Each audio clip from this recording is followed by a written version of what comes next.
Ser Podcast.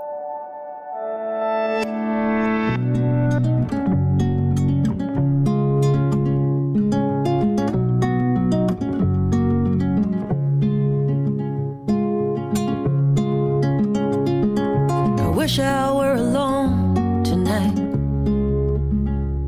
but your ghost is here beside me, holding on so tight. I wish I were alone tonight.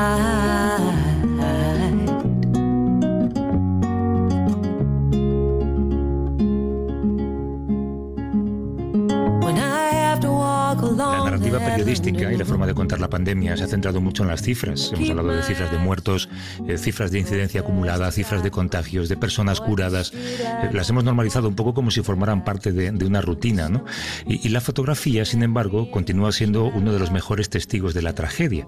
Es curioso cómo desde hace años vemos esas imágenes en las cajetillas de tabaco que nos informan sobre las consecuencias que tiene ese vicio para la salud y cómo, sin embargo, esta pandemia, que ya acumula más de 3 millones de muertos, se está contando con imágenes de calles vacías, de aplausos en los balcones, de empresarios contra las medidas del confinamiento, ancianos triunfantes, un poco imágenes Instagram, ¿no? Actualizamos a diario el porcentaje de ocupación de las UCIs, pero no vemos lo que ocurre dentro, seguimos sin verlo. Contamos que el COVID también afecta a los jóvenes, pero no vemos las imágenes de cómo tienen que pasar por una larga rehabilitación, jóvenes que continúan con secuelas meses y meses después. Gervasio Sánchez, ¿cómo estás, Gerva? Buenos días. Hola, buenos días, Javier. Seguimos evitando exponer la tragedia a la que nos estamos enfrentando, ¿no? ¿Qué memoria visual crees tú que va a tener esta pandemia? Fíjate, llevamos 14 meses con el COVID a cuestas y todavía las autoridades no se dan cuenta de que es mucho más natural mostrar la dureza de la pandemia que intentar laminar la inteligencia de los ciudadanos. Muchos comentarios sobre la negacionista, sobre la pandemia, tiene que ver mucho con esta idea de no haber visto en directo lo que estaba ocurriendo.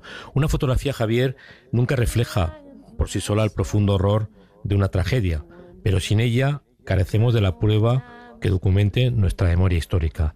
No obstante, decirte que muchos fotógrafos intentamos por todos los medios que nuestros trabajos se puedan ver.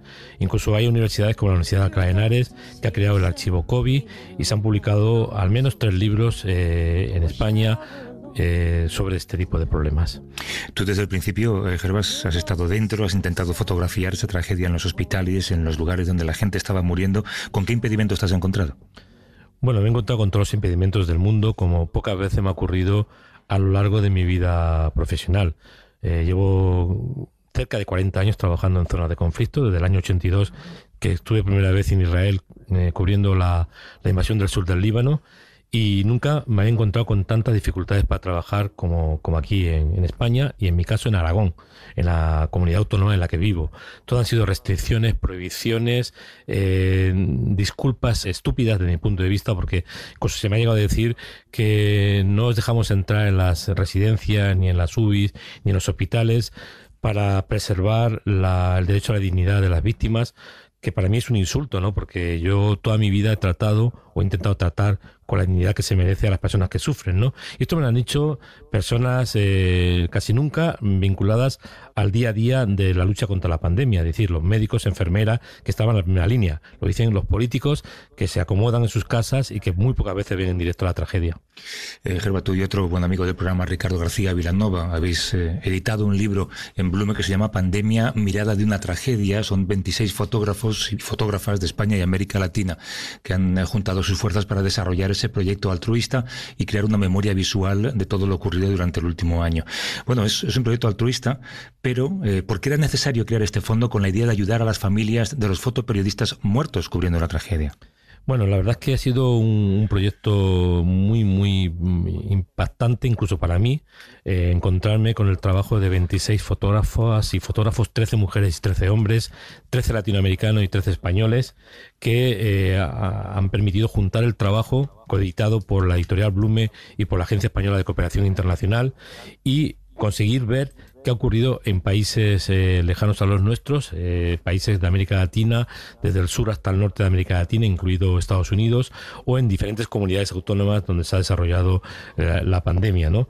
Ha sido un proyecto que ha nacido con ganas primero de crear una memoria visual muy importante, sumarnos a todos esos fotógrafos y fotógrafas que han luchado para que hubiese una memoria visual en este país contra la voluntad de las autoridades políticas, y segundo, pues como tú has dicho, para crear un fondo de ayuda a fotógrafas y fotógrafos, sobre todo a sus familias que han muerto cubriendo la pandemia. Más de uno al día, ¿no? Sí, la verdad es que en algunos lugares de América Latina especialmente, o de Asia, la tragedia ha sido brutal. También es verdad que entre las cifras que manejamos, que son tremendas, hay muchas personas que han muerto por causa del COVID mientras estaban en sus casas, mientras incluso estaban jubilados, mientras, trabajaban en otras especialidades del periodismo. Eso también ocurre, como ha ocurrido con medias o con guardias civiles, que han muerto pues haciendo su trabajo o en sus casas. Pero es verdad que me ha sorprendido muchísimo la cantidad de fotógrafos y periodistas que han muerto cubriendo en primera línea la pandemia. There's a fight to be won for the love you find at home. Work to be done before you rest your weary bones. I'm finding peace, don't come. Queríamos invitar a algunos de esos fotógrafos que nos han ayudado a ver y a comprender los estragos y el sufrimiento de la pandemia y lo que está causando en América Latina. Ellos han recorrido hospitales, sanatorios, cementerios, y para intentar mostrar esa vida diaria bajo un estado de alarma y una crisis sanitaria sin precedentes en cada uno de sus países, han decidido unirse de manera altruista a ese proyecto del que hablamos, que viene acompañado también de un libro, Pandemia, miradas de una tragedia. Jackie Muniello nos acompaña desde Ciudad de México. ¿Cómo estás, Jackie? Buenos días. Hola, buenos días. Y Felipe Dana está en Río de Janeiro, en Brasil. Hola, Felipe, ¿cómo estás? Hola, buenos días. Desde el principio ha existido mucho debate acerca de si mostrar con más o menos contundencia la tragedia de la pandemia. Esto ocurre también en situaciones de conflictos bélicos, por ejemplo. ¿Vosotros creéis que los medios hemos casi infantilizado a la sociedad queriendo retratar el drama de la pandemia con imágenes de solidaridad y de calles vacías en lugar de mostrar el dolor y la muerte? Sí, la verdad es que yo estoy de acuerdo con Gervasio.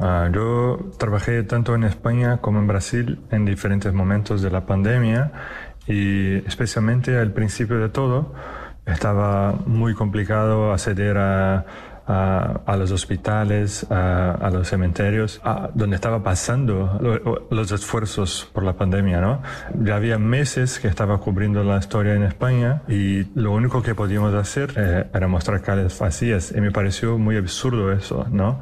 Intentaba bastante mostrar lo que pasaba en los hospitales, ¿no? La gente estaba muriendo y todavía no se podía mostrar eso.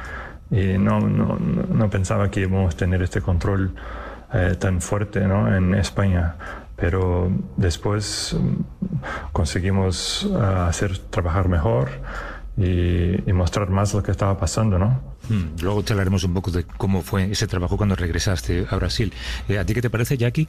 Bueno, yo creo que todos, ¿no? Desde el principio, desde los inicios del brote de la pandemia, la libertad de expresión y el derecho a la información se convirtieron en una víctima más de la pandemia, ¿no? Sobre todo en la autoridad, ¿no? O sea, en los gobiernos que no permitían, no querían que viéramos cifras y no querían que diéramos esa información, ¿no? También en México se dificultó al principio de la pandemia. Después fue más fácil poder accesar a estos lugares, ¿no? Como hospitales o cementerios, pero eran pocos los que podían entrar y tenías que pedir muchos permisos para entrar y obtenerlos, y bueno, hasta ahora ha sido así también, ¿no? Y más que de repente salen algunas notas que no les gustan, ¿no? A la Secretaría de Salud aquí en México o cosas así, y te vuelven a impedir hacer tu labor periodística. ¿En vuestros países, en México y en Brasil, se han publicado fotografías duras de la pandemia? Sí, bastantes. Y sobre todo que han sido a nivel internacional, ¿no? Han salido notas en el New York Times, en medios internacionales que pues no les gustan mucho en México, ¿no? Han cortado y tratado de cuartear esa libertad de expresión de los periodistas, ¿no? Porque pues no les gustan que salgan algunas notas, que se vea realmente lo que está sucediendo en la pandemia, ¿no? Tú arrancaste la pandemia, Felipe, en España trabajando y luego marchaste a Brasil. ¿Cómo fue ese cambio en la cobertura? Sí, yo trabajé tanto ahí en España como aquí en Brasil. Estoy de vuelta en Brasil y la enfermedad es la misma, ¿no? Pero es muy diferente trabajar aquí y bueno, el confinamiento aquí es muy diferente de España. La verdad es que en Brasil nunca hubo un bloqueo completo. En algunas áreas las tiendas estuvieron cerradas por un tiempo, pero las afueras o en barrios pobres nunca hubo un cierre. Y claro, con todo eso y ahora tenemos una nueva variante más contagiosa aún, seguimos teniendo cifras récord casi diarias de infectados y muertos aquí en Brasil. Ya tenemos más de 340.000 muertos aquí, ¿no? La verdad es que para trabajar mismo es muy diferente, la cultura es muy diferente y el acceso a prensa tampoco es fácil, pero tuve más suerte aquí que en España, la verdad. ¿Tuviste más suerte en Brasil para acceder a los sitios que en España? Sí, bueno, tampoco es fácil, como te he comentado, pero creo que por cuestiones, no sé explicar por qué, pero aquí se puede mostrar más. Yo por lo menos conseguí más fácilmente acceder a sitios para mostrar lo que estaba pasando. Al final, en España conseguí hacer lo mismo también, pero fue mucho más complicado, ¿no? El control que estaban teniendo de la prensa ahí. Esto, Gervasio, debería avergonzarnos, ¿no? Pues yo creo que sí. Una de las razones por las que nos planteamos Ricardo García Vilanova, con la ayuda de otros fotoperiodistas como Diego Ibarra, al principio yo, fue el hecho de que tuviésemos tantas dificultades para hacer trabajos que habitualmente hacemos sin tantas restricciones, ¿no?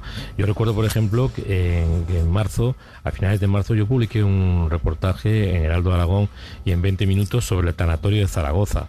Yo pedí permiso y de hecho el único permiso que me han dado en toda la cobertura fue ese. Podía entrar en el tanatorio, hablar con el gerente del tanatorio y con los trabajadores y mostrar lo que estaba ocurriendo con los casos COVID. De hecho, no quise fotografiar ataúdes de otras causas de muerte. De hecho, me enseñaron incluso una habitación donde había 20 ataúdes y yo no lo fotografié porque ninguna de esas personas había muerto por COVID, ¿no? Y una vez que publiqué estos reportajes, me sorprendió muchísimo porque al día siguiente, al verlo mis compañeros de Barcelona, de Madrid y del País Vasco, me llamaron varios de ellos, entre ellos Ricardo García Vilanova, para pedirme, por favor, si podía conseguirle un permiso para entrar en el tanatorio, y él se venía de Barcelona o se venían de Madrid o del País Vasco a hacer lo mismo en Zaragoza, ¿no?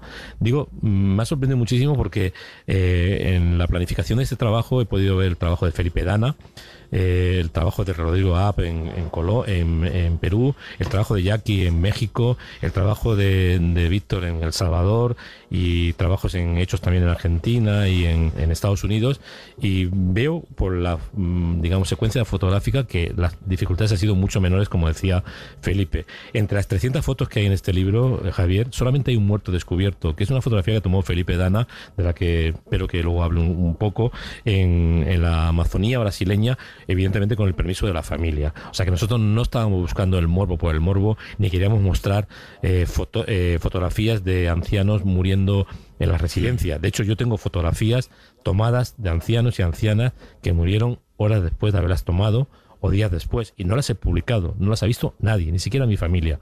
Es decir, nosotros somos muy cuidadosos a la hora de trabajar. Entre los fotógrafos de este proyecto, entre los 26 hay fotógrafos que han ganado el premio Pulitzer, han ganado premios importantes de fotografía a nivel internacional, y somos muy cuidadosos porque estamos acostumbrados a relacionarnos con gente que sufre y no queremos maltratar a la gente más de lo que está allá. ¿Recuerdas esa fotografía que menciona Gervasio, Felipe? Sí, la verdad esta es una serie de fotos que hice, hace parte de una serie que hice en Amazonia, que la verdad estaba hablando mucho de la negación que tuvimos en Brasil. Bueno, seguimos teniendo, ¿no?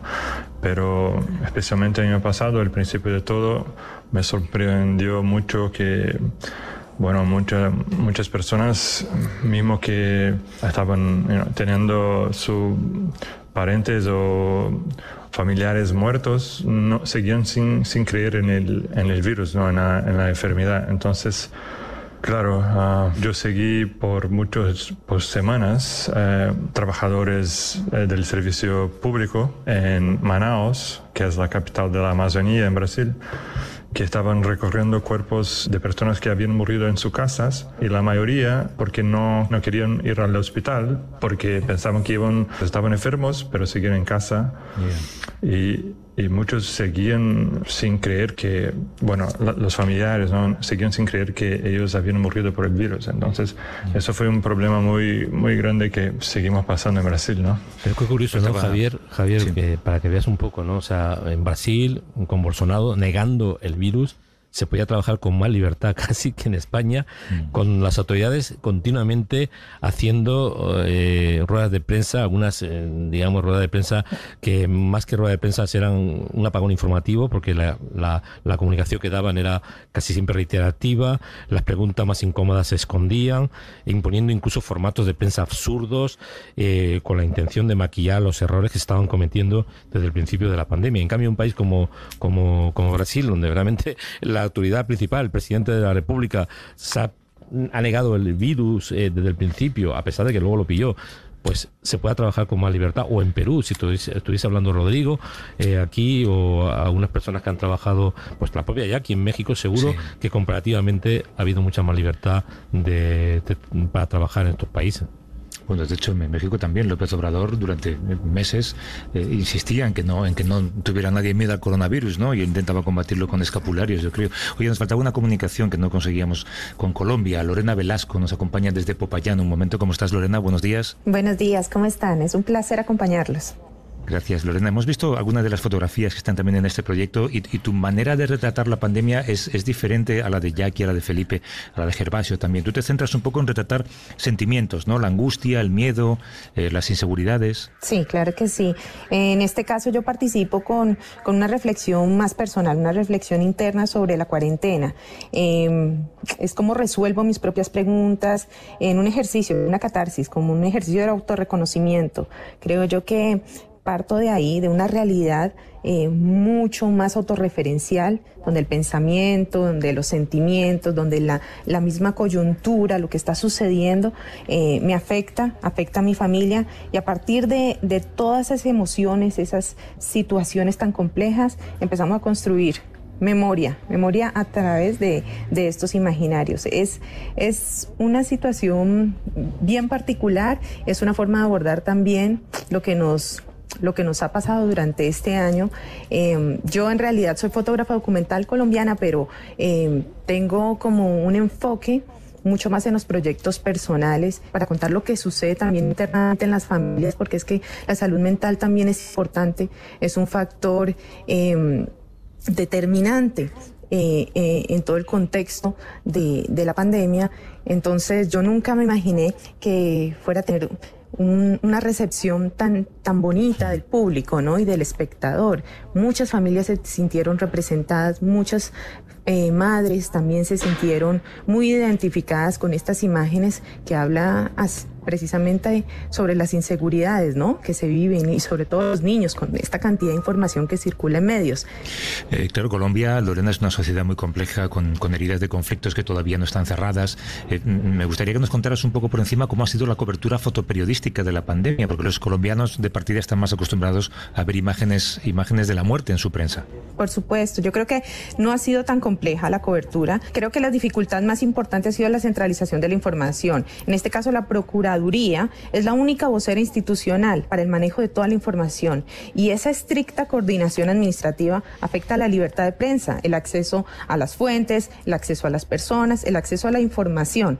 Entonces, para la Fundación para la Libertad de Prensa, que es la FLIP aquí en Colombia, proporcionar esta información se debe extender hacia todos los órganos públicos. Y en Colombia, digamos que se ha hecho una censura en ese aspecto, porque solamente la institucionalidad, solamente el gobierno y las personas que ellos deleguen son las encargadas de entregar cierto tipo de permisos, cierto tipo de información, y eso dificulta, por supuesto, ¿no?, la cobertura fotoperiodística. Creo que ese ha sido como el inconveniente más importante, pero en cuestión de hacer el trabajo de fotoreportería, creo que nosotros en Colombia tenemos no sé cómo decirlo, pero la verdad hemos sido muy recursivos, y hemos podido hacer un registro lo más pertinente posible, la verdad, pero el problema más difícil ha sido la centralización de la información. Es una especie de censura, prácticamente. Javier, yo creo que uno de los problemas graves de los gobernantes, empezando por el gobierno español y por los gobiernos de las autonomías, que tienen mucho que decir en el tema de lo que ha sido la planificación y la censura en la cobertura, es que no creen en la libertad de información. La verdad, no se dan cuenta de que la libertad de información es un derecho inalienable, que está protegido por leyes internacionales y que además el acceso a la calidad informativa evita el caos y la confusión, y que genera normalmente la propaganda y la manipulación.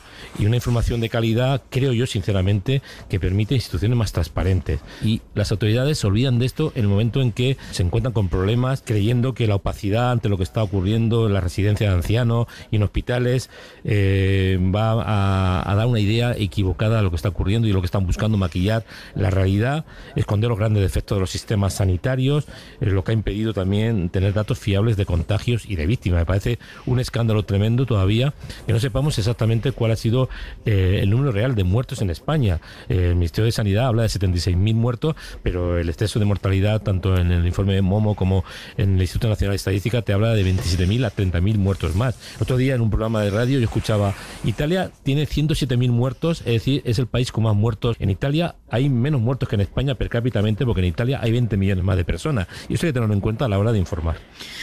Lo más curioso de este debate que hemos tenido, esta conversación, es que si dejamos pasar el tiempo y seguramente dentro de unos años, cuando todo esto haya acabado, intentamos recordar una fotografía que nos devuelva a este momento que hemos pasado o a este momento en el que estamos, seguramente, al menos en España, nadie recuerda esa fotografía, porque ha habido muy pocas fotografías, ¿verdad? Yo además creo una cosa muy empalagosa desde el punto de vista informativo. Sinceramente creo que los medios de comunicación españoles tienen que haber tenido más valentía de mostrar imágenes duras, que las había desde el principio. O sea, no puedo entender que en este país se montara pues casi una gran crisis informativa porque un medio publicó una fotografía en portada de un muerto por COVID recogido en una casa con la cara pixelada, cuando en esos días el SAMUR estaba recogiendo cadáveres en casa pues a los mismos ritmos que estaban recogiendo cadáveres en otros países de América Latina o en Italia, por ejemplo, ¿no? O por ejemplo que Emilio Morenati, que es el corresponsal de AP en España, y que junto con Felipe Dana han hecho una gran cobertura para la agencia en Cataluña y en otras zonas, tuviera que decir que las fotografías tomadas por él mismo, ¿no? Con los cadáveres, con los ataúdes en unos subterráneos de Barcelona, no aparecieran al día siguiente en las portadas de los diarios, ¿no? O que la única fotografía de instalación de muertos en el Palacio de Hierro lo hiciera alguien que filtró la fotografía a otro medio de comunicación, cuando seguramente con un periodista, un fotógrafo profesional en el lugar, se hubiera visto, por ejemplo, cómo los militares españoles, los militares de la UME, estaban rindiendo homenaje a los muertos que había en aquel Palacio de Hielo. Y eso no se vio nunca, ¿no? Con lo cual, las autoridades lo que han hecho ha sido esconder lo que ocurría de una forma gratuita, laminar el derecho a la información, secundar un relato ficticio de lo que ha ocurrido, y lo que más me creo que ha sido grave error es crear una idea equivocada entre una parte de la población que se sigue sin creer que esto es una pandemia letal. Y no ha reclamado esas imágenes. El proyecto se llama Pandemia, miradas de una tragedia. Está editado por Blume. Es un proyecto, insisto, solidario, de 26 fotógrafos de España y América Latina. Los beneficios van destinados a ayudar a las familias de esos fotoreporteros que han perdido la vida mientras cubrían la pandemia en diferentes países del mundo y que ahora se hallan además en riesgo de exclusión. Damos las gracias por el diálogo con conexiones un poco difíciles a Jackie Muniello, a Felipe Dana, a Lorena Velasco, tres de esas miradas fotográficas en el libro. Gracias, Jackie, Felipe, Lorena, un abrazo. Igualmente, gracias. Un abrazo, muchísimas gracias. Y Gervasio Sánchez, abrazos, hasta otra. Hasta otra.